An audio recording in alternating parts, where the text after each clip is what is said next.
ان کے اندر یہ خوبی مشترک ہوتی ہے کہ وہ کسی بھی قسم کے حالات کے اندر پریشان نہیں ہوا کرتے ہیں، پرسکون حالت کے اندر ہی معاملات کو حل کیا کرتے ہیں۔ علامہ شبلی نعمانی رحمۃ اللہ علیہ نے ایک بڑا خوبصورت واقعہ لکھا ہے، کہتے ہیں ایک دفعہ بیرون ملک سے میں واپس آ رہا تھا، تو بحری جہاز اس زمانے میں ہوتے تھے، ٹیکنالوجی اتنی ترقی یافتہ نہیں تھی جتنی آج ہے، تو یہ بحری جہازوں میں سفر ہوتا تھا۔ تو کہتے ایک دن اچانک نا کئی دن پھر لگتے تھے اس سفر کے اندر بھی، 2-4 گھنٹوں کی بات نہیں ہوتی تھی، اس کی سپیڈ ذرا بہت کم ہوتی تھی۔ اچھا، تو وہ کہتے ایک دن ایسے ہی آنکھ کھلی تو دیکھا کہ سارے جہاز کا عملہ بھی گھبرایا پھر رہا ہے، جہاز بھی آہستہ آہستہ ڈگمگاتے ہوئے چل رہا ہے۔ پوچھنے پر پتہ چلا جی جہاز کے انجن میں کوئی خرابی پیدا ہو گئی ہے، اور اگر وہ خرابی صحیح نہ ہوئی تو تھوڑی دیر بعد جہاز ویسے ہی ڈوب سکتا ہے اور ہم سارے مر جائیں گے۔ کہتے تھوڑی سی ایک لہر سی آئی، ہلکی سی تشویش کی، تو میں نے سوچا ذرا پروفیسر آرنلڈ کے پاس جاؤں۔ پروفیسر آرنلڈ ان کے زمانے کا ایک ویسٹرن مفکر تھا، وہ بھی اسی جہاز میں سفر کر رہا تھا۔ تو ادھر گئے تو وہ آرام سے بیٹھے کوئی کتاب پڑھ رہے ہیں۔ تو علامہ شبلی نعمانی کہتے ہیں میں نے انہیں کہا کہ آپ کو کچھ پتہ ہے ادھر ارد گرد کیا ہو رہا ہے؟ کہتے ہاں سنا ہے جہاز کے انجن میں کوئی خرابی آ گئی ہے۔ تو کہتے پھر یہ موقع پڑھنے کا ہے، آپ پڑھ رہے ہیں آرام سے جیسے ہوا ہی کچھ نہیں۔ تو انہوں نے بڑے پرسکون انداز میں جواب دیا پھر کیا ہوا، ابھی 1 گھنٹے بعد اگر مر جانا ہے تو اور اچھی بات ہے کہ چلو اس گھنٹہ جو ہے اس میں تو انسان کوئی بندہ پڑھے، کوئی اور نئی بات سیکھ لے۔ پروفیسر آرنلڈ کی تھیوری یہ تھی کہ میری پریشانی نے تو جہاز کو کوئی نہیں ٹھیک کرنا، اور دوسرا یہ ہے کہ جہاز کے ٹھیک ہونے نہ ہونے کے اندر میرا کوئی رول بھی نہیں ہے، کیونکہ وہ اس فیلڈ کو جانتے ہی نہیں تھے، وہ تو کیپٹن کا کام تھا یا اس کے عملے کا کام تھا۔ تو مطلب یہ تھا ان کا کہ میرے پاس اگر کوئی گھنٹہ آیا تو میں بجائے پریشان ہونے کے میں اور کوئی نئی بات سیکھ لیتا ہوں۔ تو یہ حالت ہوتی۔ عام بندے کا کیا حال ہے؟ عام بندے کے اندر نا جب بھی انسان کوئی مسئلہ سامنے آتا ہے نا، کوئی مصیبت سامنے آتی ہے، کوئی ٹینشن سامنے آتی ہے، کوئی سچویشن ناگہانی سامنے آتی ہے، تو اچانک نا فطری طور پر ایک پریشانی کی لہر اندر سے اٹھتی ہے۔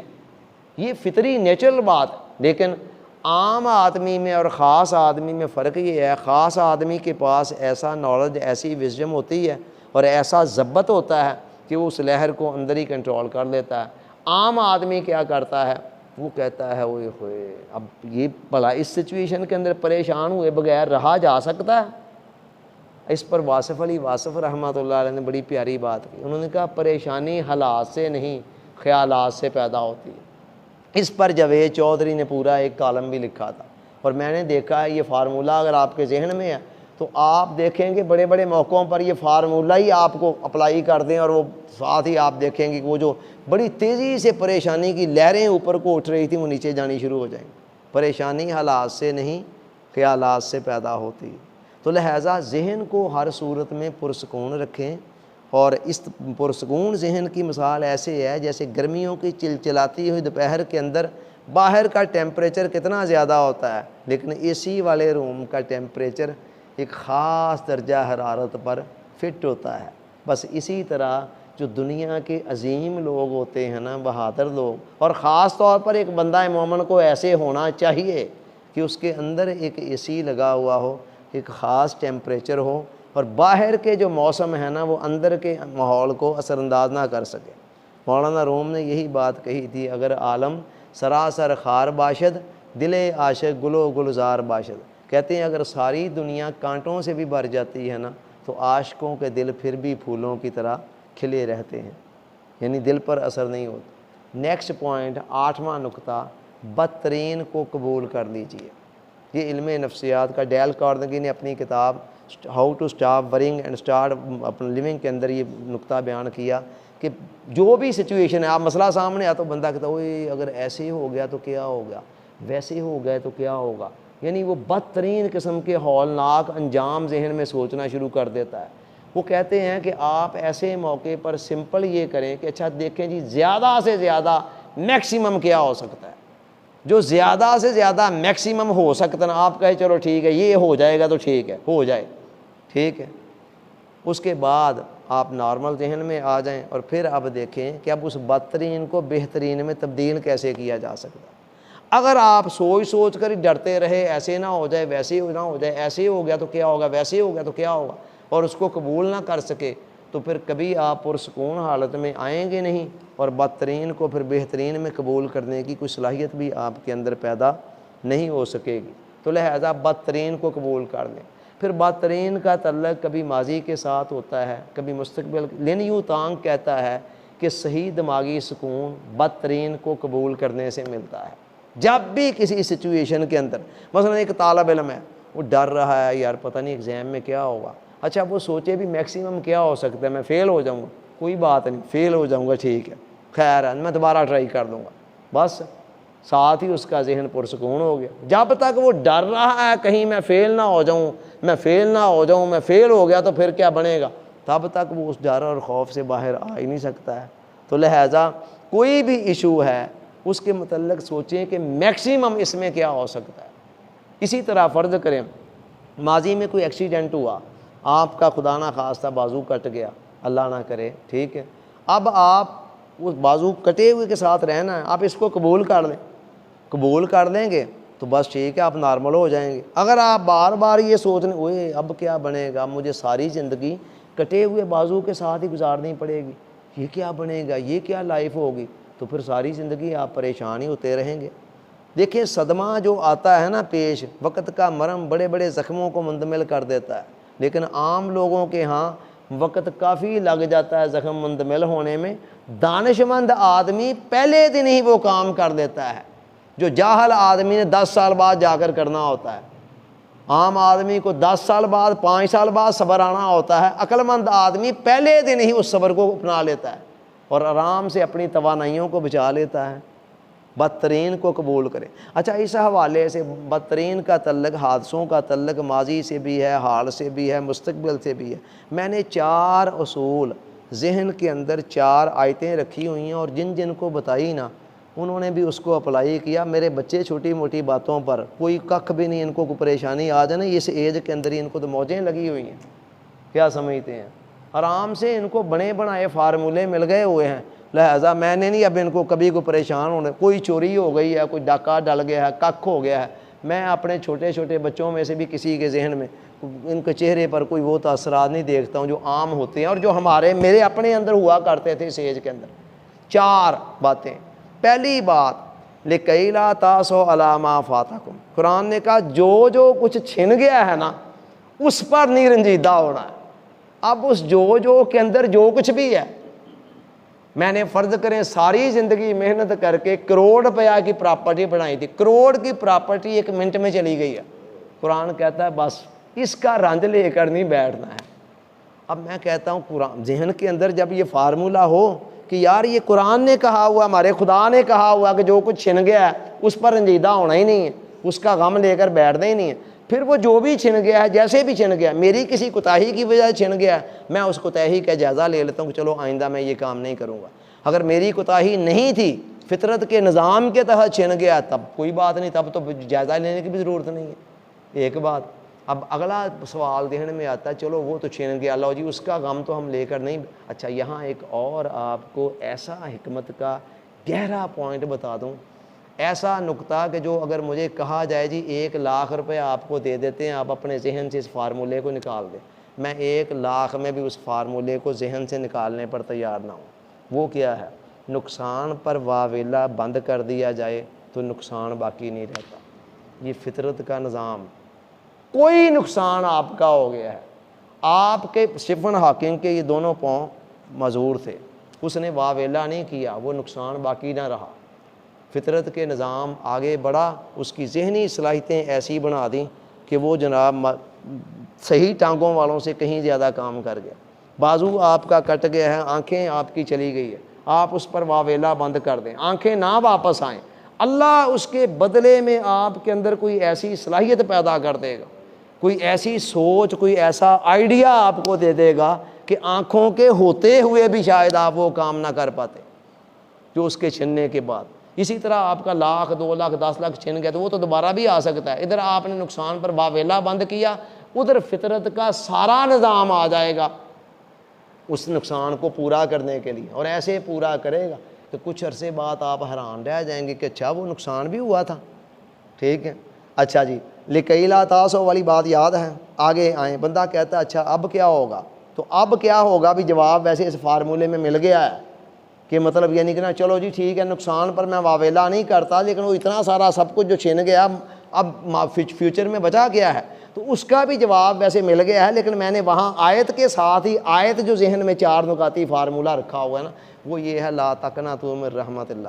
اللہ کہتا ہے جو بھی ہے سامنے کچھ بھی نظر نہیں آ رہا، مایوس نہیں ہونا ہے، میں جو چاہوں جیسے چاہوں جب چاہوں جس طرح چاہوں نواز دوں۔ تو فیوچر کے حوالے سے مایوس بھی نہیں ہونا ہے کہ چلو جی ٹھیک ہے وہ میں رنج تو نہیں دے کر بیٹھتا، لیکن میری ساری زندگی کی پونجی چھن گئی ہے، میرے پاس عمر کتنی کی بچی ہے، اب آگے کیا ہے، آگے میں کیا کروں گا؟ تو اللہ کہتا ہے لا تقنطوا من رحمت اللہ۔ یہ ہو گئے آپ کے سارے ماضی کے نقصان۔ اب حال کے اندر اور فیوچر کے اندر، مستقبل کے اندر جو نقصانات پیش آنے ہیں، جو خطرے ہیں، کیا یہ نہ ہو جائے وہ نہ ہو جائے، یہ سامنے آ گیا ہے اس وقت تازہ ترین۔ پھر تو تیسری آیت وہاں ہے لن یصیبنا الا ما کتب اللہ لنا، کوئی تکلیف بھی ہمیں نہیں پہنچتی مگر وہی جو اللہ نے ہمارے لیے لکھ دی ہوئی ہے، ٹھیک ہے؟ تو اس کا مطلب ہے جو بھی حادثہ میرے ساتھ حال کی گھڑی میں ہو رہا ہے یا آنے والے کل میں ہونا ہے، وہ میرے خدا نے پہلے سے لکھا ہوا ہے، اس کی مرضی اور منشا سے ہو رہا ہے۔ بابا جی سرکار صوفی برکت علی صاحب فرماتے ہیں تیری طرف سے ہے نا تو پھر خیر ہے، تو اس کی طرف سے ہی ہے سب کچھ، کہتے تیری طرف سے ہی ہے نا تو بس خیر ہے، پھر جو کرے گا تو خیر کرے گا۔ چوتھی آیت اس کے ساتھ ہی اللہ کہتا ہے عسیٰ ان تکرہوا شیئا وہو خیر لکم، عین ممکن ہے کہ ایک سچویشن کو تم ناپسند کر رہے ہو اور وہی سچویشن تمہارے لیے اللہ نے اس کے اندر بہت ساری خیر رکھی ہوئی۔ سمجھ آ گئی بات کی؟ تو یہ 8واں اصول ہے، بدترین کو قبول کر لیں۔ اس کے بعد آگے 9واں اصول، 9th پرنسپل، خدا کو ساتھ لے لیں۔ آپ اکیلے تھک جائیں گے لڑتے لڑتے مسائل کے ساتھ، غیروں سے کہا تو نے، غیروں سے سنا تو نے، کچھ ہم سے کہا ہوتا کچھ ہم سے سنا ہوتا۔ اللہ کہتا ہے میں بھی تو ادھر ہی ہوں نا۔ اور صوفی برکت علی صاحب رحمۃ اللہ علیہ کے بقول مجھ سے کہا ہوتا میں کیا نہیں کر سکتا تھا، رحمت کے دریا نہ بہا دیتا تو پھر کہتا، ٹھیک ہے؟ ادھر ادھر ٹکریں مارتے پھر رہے ہوتے ہیں، فلانے یار یہ مسئلہ میرا، فلانے یار یہ مسئلہ میرا، اور جس سارے مسئلوں کے سرے ہیں جس کے ہاتھ میں، اس کا ہمیں خیال ہی نہیں ہوتا ہے، بندے بندے کے ترلے کر رہے ہوتے ہیں۔ یہ ایک سجدہ جسے تو گراں سمجھتا ہے 1000 سجدوں سے دیتا ہے آدمی کو نجات، ٹھیک ہے؟ تو لہٰذا وہ افلاطون اپنے وقت کا دانشور، وقت کے پیغمبر موسیٰ علیہ السلام کے پاس آتا ہے اور آ کر کہتا ہے جی یہ بتائیں اگر آسمان کو ہم کمان فرض کر لیں، ایزیوم کر لیں کہ آسمان ایک کمان ہے، تیر کمان جانتے ہیں نا، اور اللہ کو تیر انداز سمجھ لیں اور یہ سمجھیں کہ وہ اللہ تعالیٰ جو تیر انداز ہے نا وہ آسمانوں کی کمان کو یوز کرتے ہوئے دکھوں، مصیبتوں، تکلیفوں، پریشانیوں کے تیر تاک تاک کر اپنی مخلوق پر برسا رہا ہے، تو اب بندہ بچے کیسے؟ اب دیکھیں عام بندہ ہوتا تو چکرا کر رہ جاتا، وہ کہتا جی آسمان کمان ہے، تو بندے کو بچنے کے لیے تو پھر ضروری ہے کہیں آسمان سے باہر نکلے جہاں وہ رینج ہی نہ جائے اس کی، وہ جائے تو جائے کدھر، ٹھیک ہے؟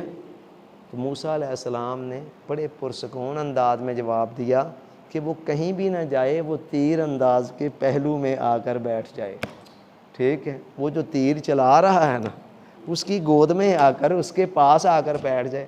پاس بیٹھے ہوئے بندے کا تو لحاظ ہوتا ہے نا، تو لہٰذا اس کو ساتھ لے لے۔ وہ جب کہتا ہے کہ جو بھی ساری کائنات کے وہیں یمسسک اللہ بدر فلا کاشف لا، کئی آیتیں ہیں اس مضمون کی، لیکن میرا وقت مجھے پتہ ہے کتنا، میں ٹائٹ رسی کے اوپر چلتے ہوئے بات کو ختم کرنا ہے لمیٹڈ وقت کے اندر۔ وہیں یمسسک اللہ بدر فلا کاشف لا، اللہ کہتا ہے اگر اللہ تعالیٰ تجھے کوئی تکلیف پہنچانی چاہے تو اس کے مقابلے میں ساری کائنات مل کر بھی آ جائے نا تو اسے ختم نہیں کر سکتی۔ وہیں یردک بخیر فلا راد لفضلہ، اور اگر اللہ تجھے کوئی خیر پہنچانی چاہے، کوئی بھلائی پہنچانی چاہے تو ساری کائنات مل کر بھی اس کو رد نہیں کر سکتی، کینسل نہیں کر سکتی۔ اسی طرح قرآن نے دوسری جگہ پر فرمایا ما من دابۃ الا هو آخذ بناصیتہا، کہ اس کائنات کے اندر کوئی بھی جو ذی روح وجود ہے نا، اللہ نے اس کی پیشانی کے بالوں سے اس کو پکڑا ہوا ہے، جکڑا ہوا ہے۔ کوئی سانپ، کوئی بچھو آپ کی طرف، کوئی شیر، کوئی درندہ، کوئی چیتا آپ کو چیرنے پھاڑنے کے لیے اللہ کی مرضی کے بغیر نہیں آ سکتا ہے۔ کوئی دکھ تکلیف اللہ کی مرضی کے بغیر نہیں آ سکتی۔ کوئی ظالم جابر قاہر آپ کو اللہ کی مرضی کے بغیر آپ کا بال بھی بیکا نہیں کر سکتا۔ جب بھی کسی نے آپ کو کوئی نقصان پہنچانا ہے تو اللہ کے اذن سے ہی، تو جس کے اذن سے ہے، ساتھ بندہ تھوڑی سی اس کے ساتھ بھی بنا کر رکھے۔ اچھا، اس سے مدد مانگنے، اس کے ساتھ بنانے کا طریقہ بھی اس نے قرآن میں بتا دیا۔ فرمایا یا ایھا الذین آمنوا استعینوا بالصبر والصلاۃ ان اللہ مع الصابرین، اے ایمان والو اللہ سے مدد مانگا کرو، ایک صبر کے ساتھ اور ایک صلاۃ کے ساتھ، ٹھیک ہے؟ صبر، صلاۃ، نماز، ٹھیک ہے؟ صبر کیا ہے؟ واصف علی واصف رحمۃ اللہ علیہ نے اس کی آسان ڈیفینیشن کی۔ انہوں نے پوچھا صبر کیا ہے؟ کہا صبر یہ ہے کہ تکلیف ہو مگر زبان پر نہ آئے، ٹھیک ہے؟ تجربہ شاہد ہے، جن لوگوں نے تکلیفوں کا بیان لوگوں کے سامنے کیا انہوں نے اپنی تکلیفوں میں اور اضافہ کیا، ٹھیک ہے؟ یہ واصف علی واصف رحمۃ اللہ۔ تو بہتر یہ ہے کہ بندہ اسی سے کہے، لیکن ایک بندہ بیمار ہے تو ڈاکٹر کے پاس جا کر مرض بیان کرتا ہے، وہ اس کے اینٹی نہیں ہے اس فارمولے کے۔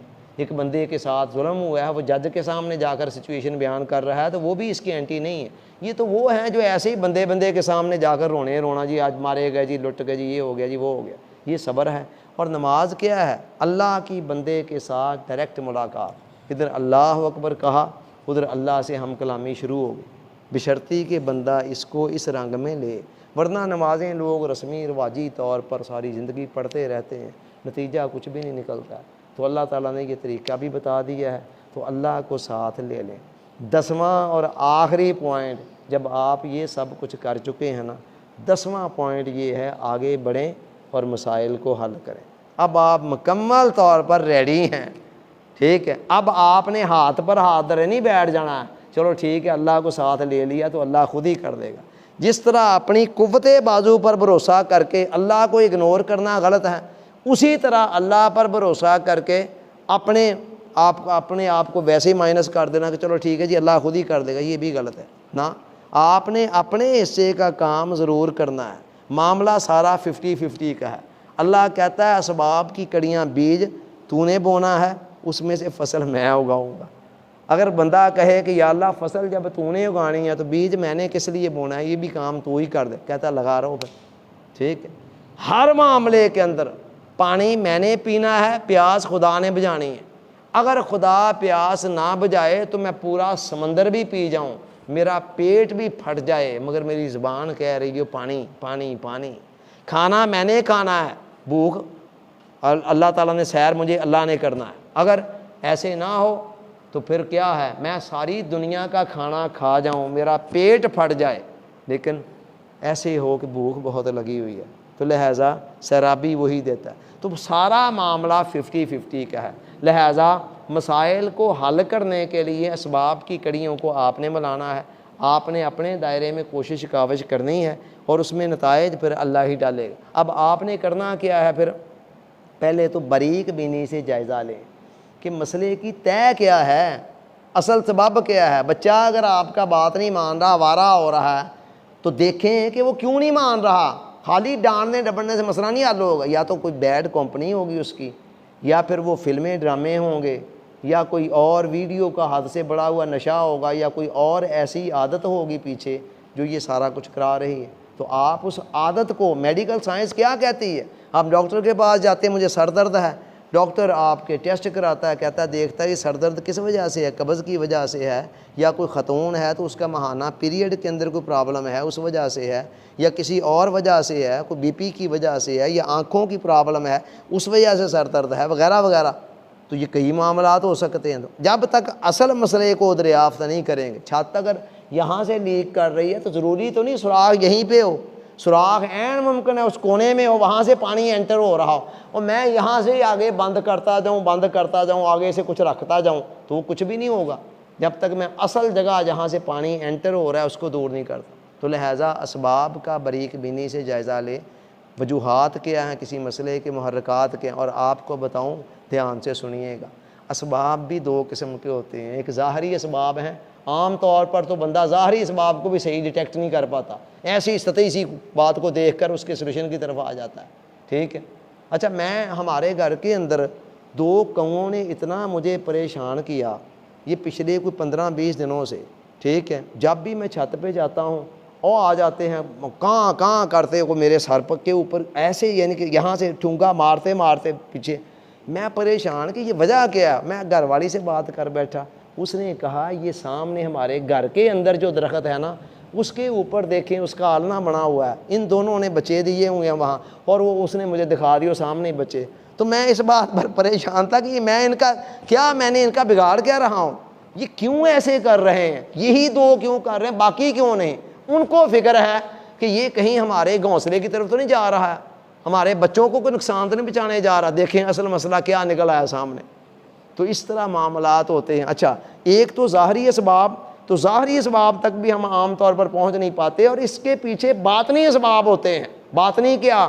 سیدنا فاروق اعظم کے عہد کے اندر زلزلہ آ جاتا ہے۔ اب ظاہری اسباب ماہرین جیولوجی سے پوچھیں، وہ بتائیں گے جی یہ ہے، جی اتنے ریکٹر سکیل ہے، فلاں اس کا مرکز ہے، فلاں سے چلا ہے، فلاں وجہ سے آیا ہے۔ لیکن فاروق اعظم نے فوراً زمین پر پاؤں مارا اور کہا تھم جا، کیا میں نے کبھی تیرے اوپر ہوتے ہوئے کسی پر ظلم کیا ہے؟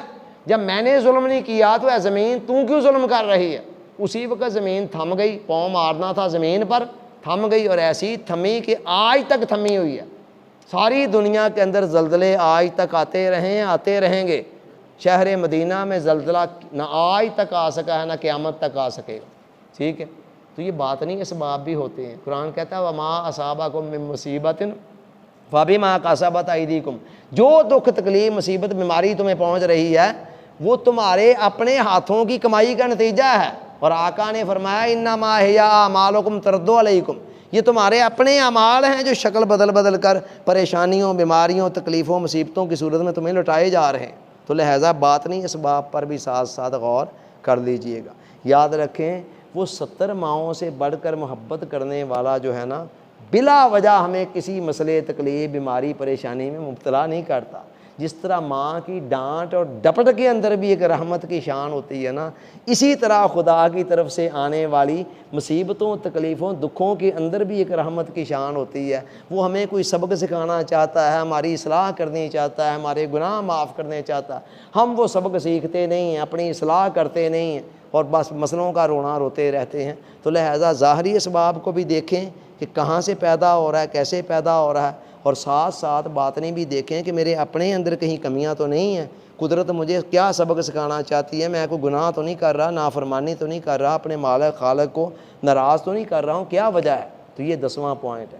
تو یہ 10 نکات پر مشتمل جو ایک کٹ آپ کو دے رہا ہوں نا، کٹ نہیں ہوتی ہے جس کے اندر مختلف اوزار ہوتے ہیں، تو اس کے ذریعے سے آپ سارے معاملات کو اپنے فیلڈ کے ٹھیک کر سکتے ہیں۔ تو یہ سمجھ لیں کہ یہ زندگی کے مسائل اور حوادث کے مقابلے میں 10 اوزار پر مشتمل ایک کٹ ہے۔ آپ کی لائف کے اندر مسئلہ جو بھی آئے، وہ رائی کے دانے کے برابر ہو یا ہوائی جہاز کے برابر ہو یا ہمالیہ کے برابر ہو، انشاءاللہ اس کٹ میں سے آپ کو بتھیرے ٹول ایسے مل جائیں گے جن کو یوز کر کے آپ آرام سے اس کو فیس کیا کریں گے، اس کی آنکھوں میں آنکھیں ڈال کر دیکھا کریں گے۔ شرط کیا ہے کہ یہ ایک دفعہ آپ کے دل و دماغ کے اندر اتر جائے، ٹھیک ہے، جسٹ کاپی پیسٹ کے درجے میں نہ رہے۔ کمپیوٹر کی لینگویج میں کاپی پیسٹ ہوتی ہے، بس اوپر سے کمپیوٹر کی میموری پر ایک بوجھ ہوتی ہے، لیکن جو چیز کمپیوٹر کے اندر انسٹال ہو جاتی ہے نا، وہ پھر بس کمپیوٹر کا مستقل حصہ بن جاتی ہے۔ یہی بات واصف علی واصف کہتے ہیں رحمۃ اللہ علیہ، فرماتے ہیں علم وہی ہے جو عمل میں آ جائے، ورنہ اضافی بوجھ ہے۔ اور دوسری جگہ فرماتے ہیں اتنا کھاؤ جتنا ہضم کر سکو، اور اتنا پڑھو جتنا جذب کر سکو۔ بس نالج آپ کا وہی ہے جس کو آپ جذب کر لیتے ہیں۔ جو علم آپ کے اندر جذب ہو جاتا ہے، اتر جاتا ہے، وہ پھر آپ کا حال بن جاتا ہے، اور وہ آپ کا بدلا ہوا حال آپ کی ایکٹیویٹیز کو بھی چینج کر کے رکھ دیتا ہے۔ تو یہ 10 نکات پر مشتمل فارمولہ ہے، اس کو کوشش کریں۔ وہ پہلے دونوں بھی ٹاپکس جو ہیں وہ نیٹ پر موجود ہیں انشاءاللہ، دونوں لیکچر اس حوالے سے، اور یہ بھی انشاءاللہ نیٹ پر اویلیبل ہوگا۔ تو یہ 3 اور کوشش کریں اپنے لگدے لیندوں کو بھی جو بیچارے مسائل کے ہاتھوں پریشان ہیں، جن سے آپ کو ہمدردی ہے، ان کو کہیں کہ ایک دفعہ ہمت کر کے ٹوٹل یہ 1.5 گھنٹے کے 3 خطابات ہیں، آرام آرام سے سن لیں وقفوں کے ساتھ، اور سن کر کوشش کریں ذہن نشین بنائیں۔ انشاءاللہ جینا بھی آسان ہو جائے گا اور مرنا بھی آسان ہو جائے گا۔ اسی پہ اکتفا کر رہا ہوں۔ اللہ تعالیٰ کہنے والے کو بھی سننے والوں کو بھی یہ باتیں دل و دماغ کی تختی پر نقش کر دینے اور پھر مستقل طور پر عمل کا حصہ بنا لینے کی توفیق عطا فرمائے۔ آمین ثم آمین۔ وما علینا الا البلاغ۔